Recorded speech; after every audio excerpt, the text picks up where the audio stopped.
Hello and welcome to my show Indus Cuisine, and I'm your chef Basim Akhund. We're back with a new episode from the heart of Pakistan. Today's recipe is very easy and it dates back to the Mughal era, or you could say even before that, and it has its roots connected to the Ottoman Empire. Now you might be thinking, what recipe are we making today? We're making chicken Shahi Koftay.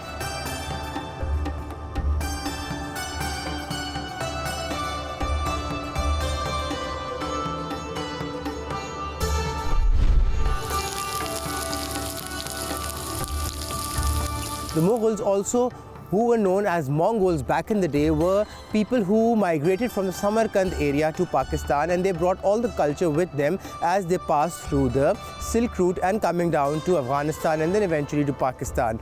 They were basically predominantly meat eaters, and they preferred all the meaty dishes that were in their own culture. But when they came to Pakistan, they realized that there are a lot of herbs and a lot of spices in this region which are indigenous to this place and they had never encountered before. Due to this, they started amalgamating different recipes and different ingredients together, and they came up with different recipes. They included dry fruits, as they used to love dry fruits a lot in their recipes and as also a snack. And this recipe has a lot of dry fruits and chicken meat in this.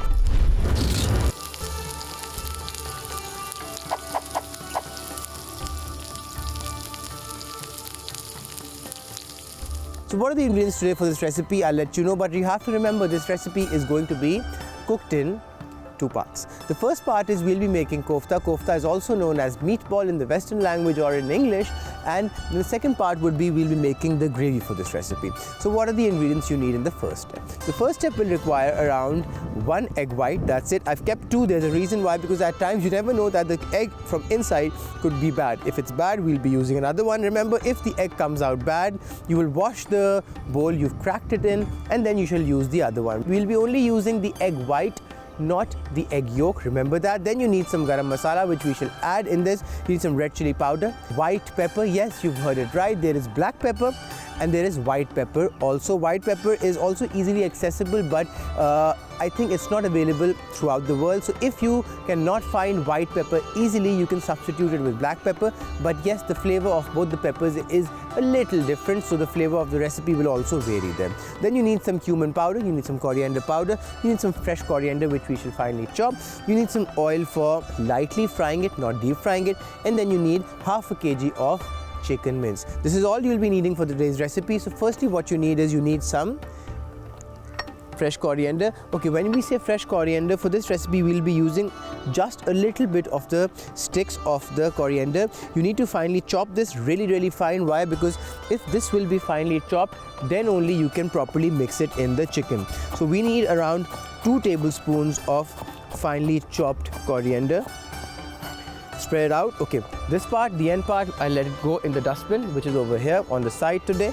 And then just keep passing your knife really fine. The reason behind it is, I'll try to show you, if you do not finely chop it, there will be such sticks in the chicken, and then the chicken won't bind together properly. It will start falling apart when you will be making the meatballs. So you need to finely chop it. If you do not want to chop it with your hand, what you can do is you can put it in a food processor or a chopping machine and also use that for this. And if you do not have a chopper, you do not have a knife, what you can do is, it will take a lot of time, but you can bash it down in a pestle and mortar, also known as Havan Dasta in our Pakistani language. Okay, this is done. As you can see, it's completely finely chopped. What you need next is you need a fresh bowl, which is at the back, and I shall pick it up and I shall keep it over here. On the other hand, what you need is you need another small frying pan. We'll pick the frying pan up, keep it on the stove and increase the heat to medium, you could say. Why? Because we need to heat the pan up, heat the metal up first, and then only we will add oil, so that we can then lightly fry the meatballs. Not for too long, you will not cook it completely, you will cook it only for 60%. Why? Because the rest will be cooked in the gravy when you will add it over there. Okay, so first what we'll do is we shall pick up the finely chopped coriander and we shall toss it in the bowl. I shall now keep the knife on the side and remove the board. Why? Because this board will be used for the greens only, and I do not want that anything else should be placed on it, or that chicken also falls on it when it's in its raw form. Why? Because we want to always avoid cross-contamination. We'll take a paring knife, cut through the cling wrap and firstly add all the chicken over here. You will be making all the chicken meatballs with your hand, and how you'll do that I'll let you know step by step. Okay, first what you'll do is you need to mix the chopped coriander in first. Remember, do not add the whole egg, you just need to add the egg white. Whenever you're cracking the egg, you will crack it in a separate bowl so that if the egg has some redness or if the egg is not clean from inside, you can then throw it away. If you add a bad egg or if you crack it directly over here and it's not clean, what will happen is it will go bad. Okay, you need salt to taste, so at least half a teaspoon of salt will go in half a kg of chicken mince. Now this is the reason behind putting half a teaspoon is it won't be extra salty or less salty, it will be just all right. Why? Because the recipe has some sauce also, so when the sauce will be added, so the sauce will have its own salt also, so it will balance in properly. Okay, now just mix the salt in properly. Why? Because salt needs to be mixed nicely so that the salt gives it the time to season. And secondly, salt will also bring out the moisture in the raw chicken when it's cooked. Okay, over here as you can see, the pan has come to heat. What I'll do is I'll add some oil for frying. I've taken the cling wrap off and I've added over here. So we will shallow fry these meatballs, not deep fry them, remember that. Okay, now spread this out in the bowl like this. Just start pushing the chicken on the side. First what you need is you need some coriander powder, then you need some cumin powder, then you need some white pepper. These meatballs will have a lot of flavor in it. Then you need some red chili powder, and then you will be needing a bit of garam masala. Garam masala is very important for this. Why? Because it will give it the flavor. Now what I'll do is I'll just rub all the spices in. Now as you can see, the spices are completely dry. What will happen is when you add some dry spice to it, so the stickiness of the chicken will also go down. That's why I haven't sauteed it or fried the dry spices. Please remember that. So just keep mixing it properly and slowly. Slowly and gradually will take you a long way ahead. This is done. Now what you need is you need half an egg white. Okay, so what I'll do is I'll pick up a fresh bowl. The bowl is a bit big, but it's fine. You need to keep it very clean. So what I'll do is I shall just crack the egg and see if the egg is completely fine. You just need the egg white. So I'll just take the yolk and I shall just let the egg white go down. As you can see, I haven't wasted any of the egg white. This is the perfect way of taking out the yolk. The yolk goes in the dustbin because you do not need it now. And now add this to the mince. But remember, just mix the egg white a bit first. Why? Because you want the egg white to break up. Otherwise, it will be in its very sticky, solid form. This way, a little bit of air shall pass and then you shall get a proper mix. Okay, now start mixing this. And now we shall make some meatballs. Okay, as you can see, it's a little sticky, but that's completely fine. Why? Because it will eventually be cooked in the oil and it will come together perfectly well. Okay, this is done. Just keep mixing it. It's a bit labor intensive, but this is the way you shall make it properly. Okay, now this is done. What I need is I need a fresh plate. You can only see coriander on the slab. Now what I'll do is I shall just clean up a bit and then I'll let you know how to continue with this. So first what you'll do is you'll take some oil and you'll dip your hand in it and you'll grease your hands very nicely. Okay, you want to grease your hands. Why? Especially between the fingers and on the tips, so that the chicken doesn't stick. Now you see, I've just put my hand in and I shall just make a meatball. So you just have to pick up around a tablespoon of chicken, start pressing it like this. Now why am I pressing it? If I just take it out, put it over here in a circle, chicken has air in it, if you can see over here. When you have air in the chicken, you have to bring it together. Once you bind it properly, which I am right now, then only the meatball will stick together and fry properly. I'll do another one also. So just take some chicken, equivalent to a tablespoon. I know how much I need to take, so if you cannot measure just by your eye and your touch, you should use a tablespoon and then start converting it. For that also, what you need to do is, if you're using a tablespoon, dip the tablespoon in oil and then start using it, but you still have to grease your hands. Why? Because that is the only way you will get this proper texture and it won't stick to your hand. Okay, this is done. I'll do all the rest and then I'll tell you how to fry them and for how long.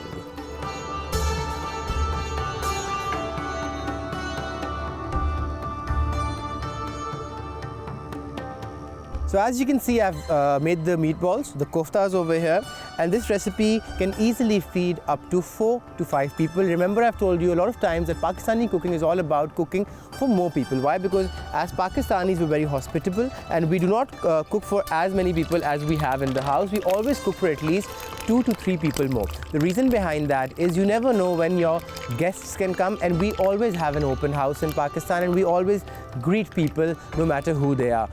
Now, as you can see, I have not cleaned the board for a reason over here. The reason is that I wanted to show you the reason that I was using a plate on a red board. Why? Because when you're making koftas or meatballs, there can be pieces of raw chicken that can fall on the board. If I was using a green board, which was over here previously, what would have happened is cross-contamination. This is bacteria, and some people might think it's amusing or they might laugh at me, but this small piece can take you a very long way and you can fall sick. That's the reason you fall sick at restaurants, because some restaurants do not care about this thing. Okay, this is done. Now start adding the meatballs in a circular motion. They won't be cooked for too long.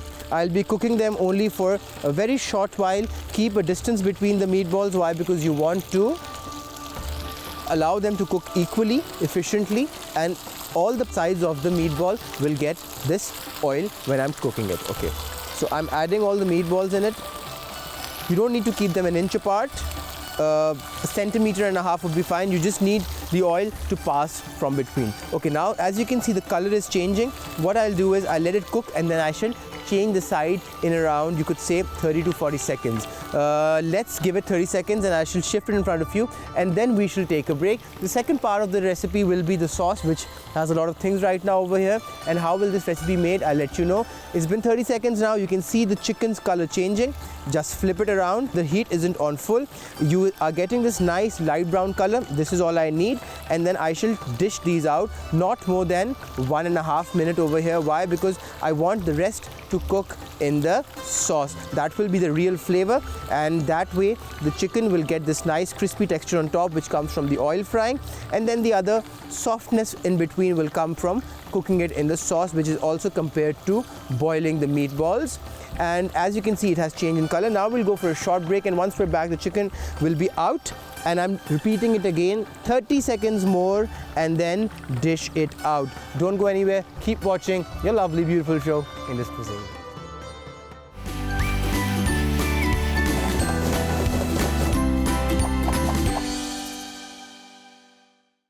Welcome back. You're watching Indus Cuisine and I'm your chef Basim. Akhund. We're back with the episode, and the recipe we were actually doing is Shahi chicken kofte, or chicken Shahi kofte, you can call it anyway. Okay, so as you can see, I just cooked the meatballs for 30 seconds each side, and there is this nice light brown texture. But remember one thing, the chicken is still raw from inside. I fried it so that only that the outer layer could get this nice golden crispy texture. And now we shall continue. Now, what are the other ingredients you would require? What you need is, you need some green chilies, some salt to taste, almonds, cashews, peanuts, cumin, shredded ginger, 2 onions, 4 tomatoes, and some coriander. And as you can see over here, I haven't thrown the oil away. There's a reason behind that, because whenever you buy chicken mince, it has a little bit of chicken fat in it, and when you cook it, the chicken fat actually starts melting in the chicken broth, or if you're frying it in the oil. This has all the nice flavor which I'll be requiring for this recipe. So now what you need is, you need a fresh pan. I'll cook this recipe in a pan. Why? But I shall shift it into a wok once the tomatoes and the onions are soft again. Bring the pan to heat, and remember one thing, when the pan has come to heat, you shall add the oil from this pan, not fresh oil, because this oil was just used for 1.5 minutes and it has all the juices, all the flavor of the spices and the herbs and the fat of the chicken which was in the meatball. Okay, this is done. Reduce the heat a bit so that I don't burn myself. That's the only reason. You need 2 onions. So I've just sliced them and the root is still on. What I'll do now is I shall just finely chop them. So I shall just cut it from the root and we'll quickly do it. I've told you many a times what to do when you have to chop. Just make some cuts on onion simply and just pass your knife through it and go as close as you can. If you go as close as you can, you shall get a nice fine chopped onion and you won't have to slice it and then chop it. These are some small techniques that you can follow and go a long way when it comes to cooking at home or cooking in a restaurant. Just follow the Indus cuisine recipes step by step and trust me, you'll go a long way. Okay, this is done. The pan has come to heat. What I'll do is I shall just transfer this oil over here. I would require around, you could say, a cup of oil for this. Why? Because this recipe does require a cup of oil for cooking. Some recipes do require a lot of oil. Why? Because that's how the Pakistani cooking is in some circumstances. Okay, so now the oil has come to heat. I shall just pass my knife once and now I shall add the onions and let them sweat. Okay, for this recipe you will not turn the onions dark brown. The onions will just be light brown and then we should start adding all the other ingredients. Remember, whenever you're cooking the onions, you want to give it a lid. Why? Because once you give it a lid, then only you can let them sweat properly. Otherwise, if you take the lid off, what will happen is that the onions shall start getting brown from the outside, but they will be raw from the inside. Okay, now just spread it out like this. Give it a lid. Okay, reduce the heat to low. Let this sweat. Okay, now what you need next is you need to get the tomatoes ready. So I'll be using nice 4 ripe tomatoes. Red tomatoes would be preferable. Why? Because once the tomatoes are red, you get the proper flavor. Take the eye of the tomato out right now, and once the eye of the tomato is out, we shall just finely slice them. If the tomatoes are green, what will happen is the green part will change the flavor of this recipe and you won't get the perfect flavor you require for this. Okay, I've just cut it into half. What I'll do is I'll slice it from between and I shall just finely slice them. Once this is done, we shall add them to the pan and I shall let you know what to do next. So as you can see, the tomatoes are done. Now what you need to do is you need to add the tomatoes to the pan and add some salt so that they start sweating properly. We shall cook the tomatoes on high heat for, let's say, a minute, and then we should transfer this to the blender and convert it into this nice fine paste because I want this fine texture for this recipe. So increase the heat to full once the tomatoes are in and then add around just a 1/4 teaspoon of salt. That is done. Increase the heat to full and start mixing it. Mix it and now give it a lid. Okay, once the lid is in, you should let it cook, and this next step is you need some ginger now. Finely sliced ginger will go in. So what I'll do is I shall just turn it around and start shredding it slowly and gradually. And the remaining can go back over here. Okay, shake it up, bring your hand and pull it out. As you can see, that's just an equivalent of a single tablespoon. Now take the lid off, keep it here and just pass your knife 5-6 times and pick it up and transfer it in this. Okay, you want all the juices to go in because the juices are the real flavor. Now start mixing it. The tomatoes has come to heat and they are also sweating nicely. Keep mixing it. This is done. Now what I'll do is, because they're nice and soft, I'll transfer it to the blender and we shall start converting it into a nice blended paste. Okay, I have a fresh bowl over here. I shall transfer it to the bowl first.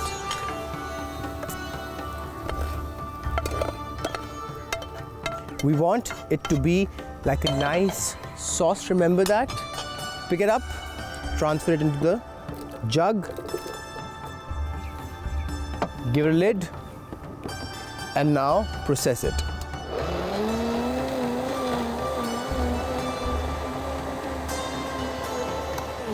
This is done. Now what you'll do is you shall take this pan away, keep it in the sink and pick up a fresh wok. You need a fresh wok. Why? Because now is the time when you should start converting this beautiful thing into a nice aromatic sauce. Okay, so now what you'll do is you shall take around half a cup of oil more, transfer it over here, the same oil in which we fried the chicken. Why? Because now I want to cook this beautiful sauce in this. But now what will happen next? I'll let you know. So now what you need is, first of all, you should take the cumin seeds, add it to the oil and fry them. Once the cumin seeds fry properly, you should have the proper flavor that is required. So mix them.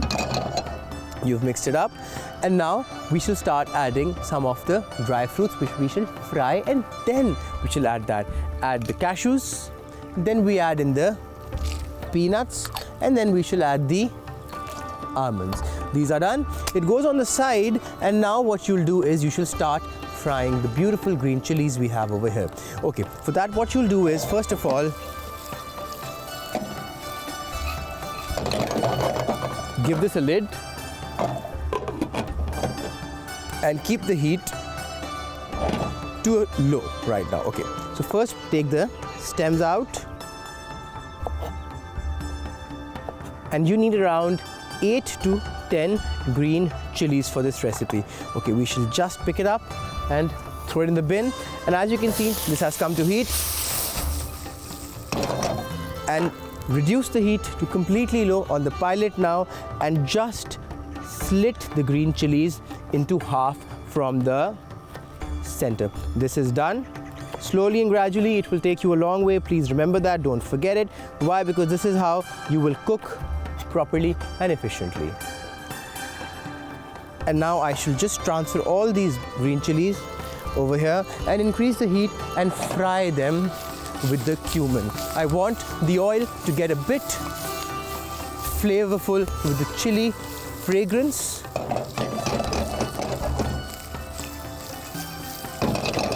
Okay, this is done, and now the next step. Firstly, you'll take a spatula, scrape all the cumin which is on the sides of the pan, and now add the sauce. Just mix it up once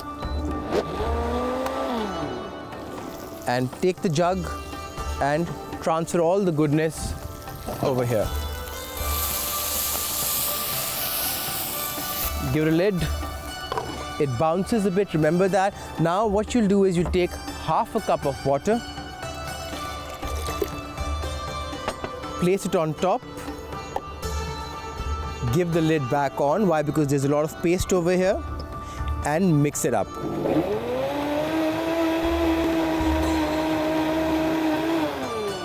This is done. Take the lid off and add this in the center. This is done. Everything is clean over here. Keep it on the side.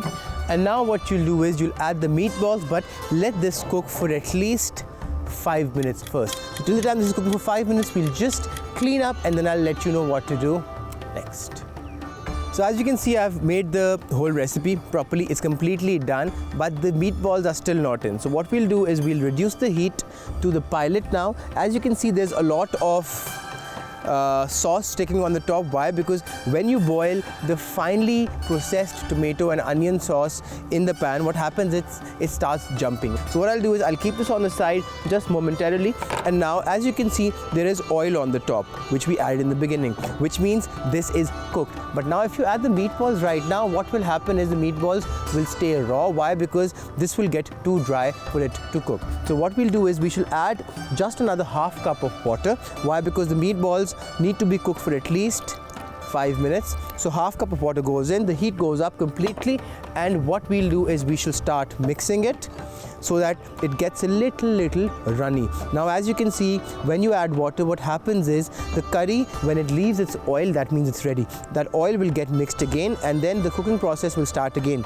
This is even beneficial for the sauce. Why? Because when you cook the sauce again with water, it gets more of a chance to cook more, and the more it cooks, the more smoother it gets. Okay, now this has come to boil. What we'll do is we'll start adding the meatballs. Remember, try adding them with a little bit of distance, and then we shall eventually push them down so that they are cooked in the sauce at the bottom of the pan. Remember, the heat is at its utmost at the bottom of the pan, not on the top side of the pan. As you can see, there's oil here. This oil is all the real flavor which we'll add back, which is the fat which has come out from the meatballs. This is basically the resting juices of the meat. Like whenever you make a steak or you read a recipe of the steak, they tell you to cook it for 10 minutes and then let it rest for 10 minutes. Why? Because it gets really tough, and when you want to loosen it up, the muscles have to loose up. You have to let it rest. Okay, now increase the heat. I'm going to just use some tissue paper to clean up my hands,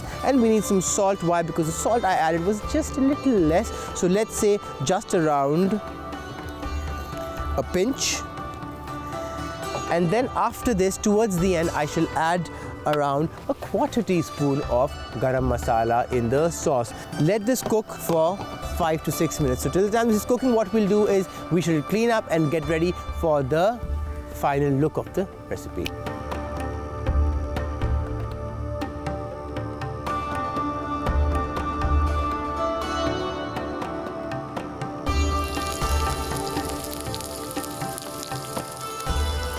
So as you can see, today's recipe is ready. I just tempered it towards the end, which you'll see, with just like 3 red chilies, added some cashews and added some peanuts on the top. It was very easy. I've just dished out for at least 3 people, and the rest is in the wok over there. I hope you liked today's episode. I'll see you in another episode of Indus Cuisine.